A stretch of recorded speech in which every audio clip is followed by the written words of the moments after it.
Oke, assalamualaikum warahmatullahi wabarakatuh. Jumpa kembali dengan Banyuwangi Official.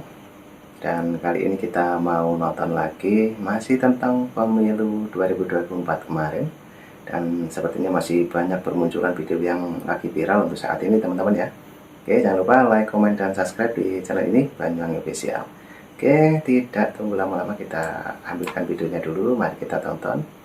Inilah tentang siapa lagi kalau bukan Pak Prabowo. Oke, kita dengarkan. Nah, oke ya, kita play dulu. Let's go. Bayangkan kalau sekarang kita hasilkan 60 ton emas setahun. In 3 years, 4 years kita cadangannya sama dengan 70 tahun.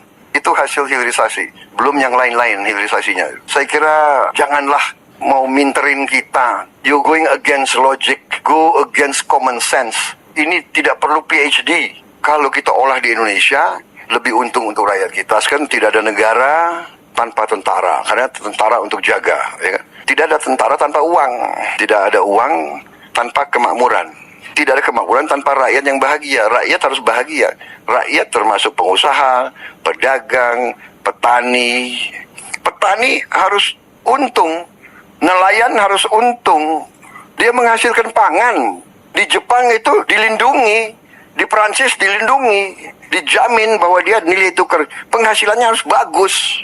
Semua pelaku ekonomi harus untung, harus hidup dengan baik. Tadi tanpa keadilan nggak ada pemerintah yang bisa berhasil. Keadilan untuk petani, nelayan, buruh, rakyat itu salah satu usaha. Ya hukum harus fair, hukum kita bagus, tapi penyelenggara negara itu yang kita harus didik, edukasi, dan kita jamin kualitas hidupnya.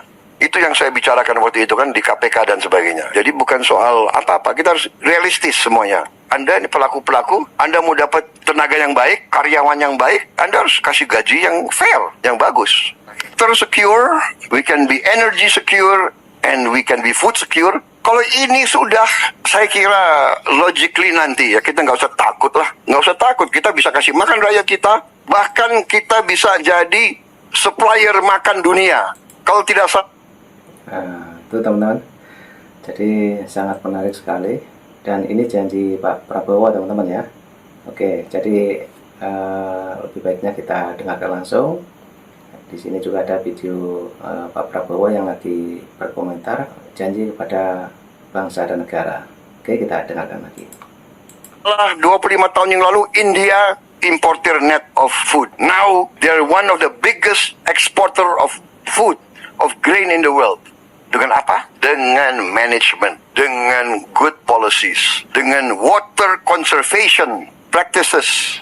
Kenapa kita kok khawatir? Asal kita mau belajar, asal kita berani, we must have political will. Kehendaknya harus ada. Pak, keresahan Bapak soal makan siang gratis nih, background story-nya kayak apa, Pak? Gagasan soal makan siang gratis ini muncul gitu.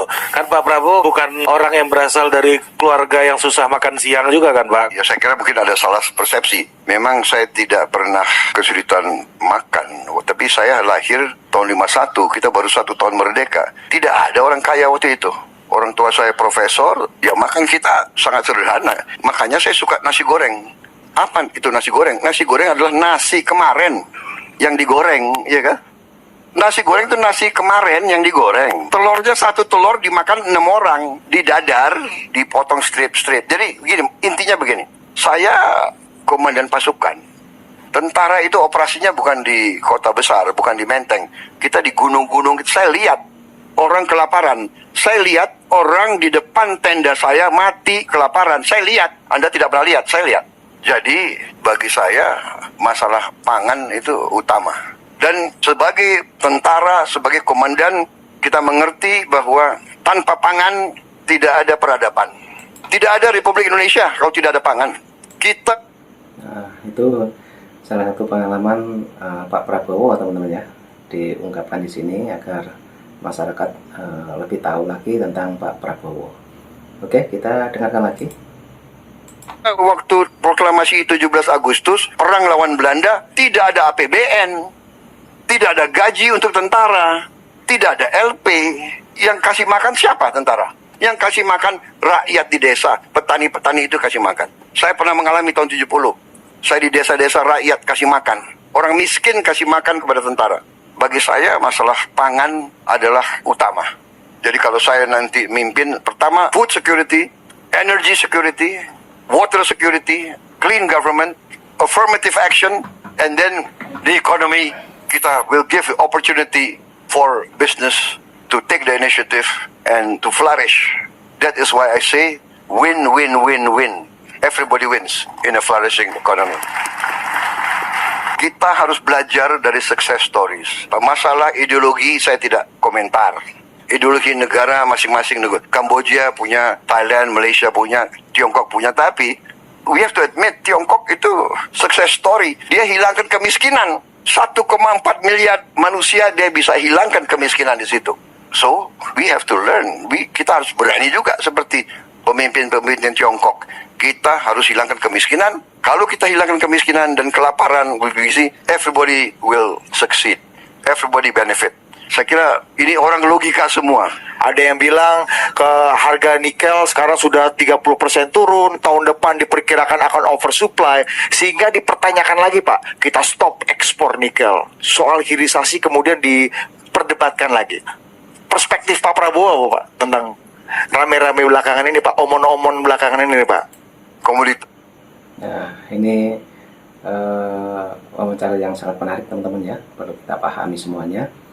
Oke, mari kita dengarkan lagi cerita yang sangat menarik Pak Prabowo, pengalaman dari jadi tentara bahkan sampai janji kalau jadi presiden 2024 hari ini. Oke, kita dengarkan. Adalah komoditas. Ada harga naik, ada harga turun. Tapi yang paling esensial adalah bahwa nikel itu adalah suatu bagian elemen yang dibutuhkan oleh industri. Dan kita punya nikel, salah satu yang terbesar di dunia. Jadi kenapa kita harus jual nikel kita murah, diolah di luar negeri? Jadi ini gak tahu saya, pemikiran-pemikiran orang-orang itu. Saya benar-benar gak paham. Iya kan? Dan kita tidak hanya bicara nikel, kita bicara semua. Kita bicara timah, kita bicara karet, tembaga, rumput laut. Dari rumput laut kita bisa hasilkan pupuk organik. Dan kita punya panjang pantai kedua terbesar di dunia. Saya lupa hitungannya, nggak tahu berapa puluh juta hektar kita bisa produksi rumput laut. Rumput laut selain untuk pupuk, bisa untuk juga biosolar. Dan ini sudah dilaksanakan di Bali, sudah ada beberapa, sudah diuji coba. Sekali lagi, karuniahnya kita terlalu banyak. Jadi hilirisasi tidak hanya satu. Sebagai contoh, Freeport, berapa puluh tahun mereka sudah menghasilkan tambang. Baru kalau nggak salah tahun ini, Presiden Jokowi meresmikan smelter di Gresik. The first time in history. Akhirnya hasil tambang itu hilirisasinya di Indonesia. Dan itu diketemukan kalau tidak salah 60 ton emas ya, 1 tahun ya. Cadangan emas di Bank Indonesia sekarang kalau tidak salah hanya 120 ton. Pokoknya di bawah 300 ton lah cadangan emas kita di Bank Indonesia. Ada staf saya nggak bisa cek. Bayangkan kalau sekarang kita hasilkan 60 ton emas setahun. In 3 years, 4 years kita cadangannya sama dengan 70 tahun. Itu hasil hilirisasi. Belum yang lain-lain hilirisasinya. Saya kira janganlah mau minterin kita. You going against logic, go against common sense. Ini tidak perlu PhD. Kalau kita olah di Indonesia, lebih untung untuk rakyat kita. Saya punya datanya ada di buku saya. Berapa peningkatan nilai yang kita dapat on all those commodities. Contoh yang... Nah, ini ya teman-teman ya. Jadi kita kalau melihat video ini kita baru tahu tentang kemakmuran negeri ini, yang dimana Pak Prabowo mengungkapkan hasil bumi kita yaitu Indonesia betapa diakui dunia teman-teman ya. Oke, kita dengarkan lagi. Paling dasar boksit. Boksit diolah menjadi alumina. Alumina diolah menjadi aluminium. Aluminium dipakai untuk TV, untuk pesawat terbang, untuk kapal, untuk mobil, untuk motor. Nearly semua barang-barang yang kita pakai dalam kehidupan sehari-hari ada aluminiumnya. Masa kita jual gelondongan, dijadikan aluminium, kita beli mobil, kita beli pesawat terbang, it doesn't make sense. So we are talking about common sense, hilirisasi vital untuk kebangkitan bangsa Indonesia. Terima kasih. Sudah saya sampaikan beberapa kali ya bahwa saya ingin menciptakan kondisi kerukunan, kondisi kerjasama. Karena tradisi bangsa Asia menurut saya lebih agak berbeda dengan tradisi Barat. Barat suka dengan demokrasi teriak-teriak, caci maki, dengan demokrasi yang akhirnya menimbulkan sakit hati dan dendam. Kita lihat saja di Amerika, ya kan, mbahnya demokrasi, mengajarkan kita demokrasi, mengajarkan kita HAM, tapi dia tidak bisa menciptakan suasana keamanan untuk anak-anak sekolahnya. Jadi hampir tiap bulan kita lihat ada mass killing di sini, mass killing di situ, orang ke mall ditembak, orang ke bioskop ditembak. Jadi ini membingungkan kita. Kemudian kita lihat kalau Demokrat berkuasa, Republik di Kongres juga akan menghalau. Jadi pernah saya ke sana 2 tahun setelah administrasi baru, mereka mengatakan ada sekian ribu jabatan yang kosong, yang tidak dapat diisi. Jadi kalau saya ingin menciptakan sebenarnya apa yang sudah diinginkan oleh pemimpin-pemimpin dari dulu. Kita perlu persatuan nasional, kita perlu kerjasama, dan itu yang saya kira contoh yang dilakukan oleh Pak Jokowi. Begitu dia menang, dia ngajak saya masuk. Jadi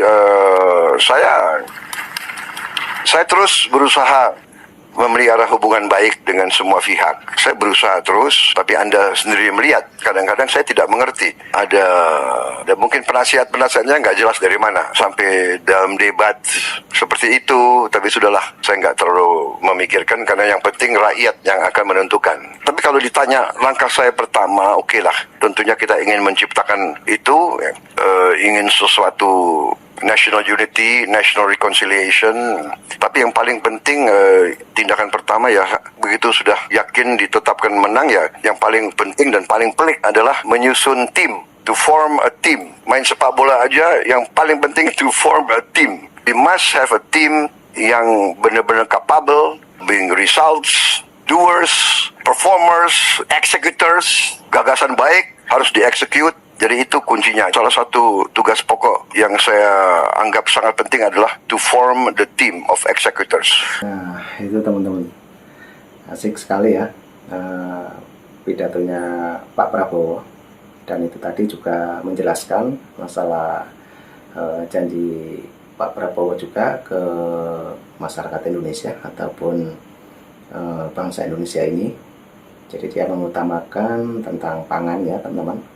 Dan keduanya, hasil bumi kita mau nggak mau harus dikelola di Indonesia sendiri. Oke, pembicaraan yang sangat menarik, dan ini teman-teman bisa tonton. Dan terima kasih bagi yang sudah menemukan channel saya, yaitu Banyuwangi Official. Dan itu tadi sudah ada penjelasan dari Pak Prabowo ya. Oke, cukup itu dulu nonton kita malam hari ini, dan nanti juga ada video-video yang lebih menarik lagi di Banyuwangi Official. Oke, terima kasih dan sampai jumpa di video saya selanjutnya. Terima kasih, thank you. Assalamualaikum warahmatullahi wabarakatuh.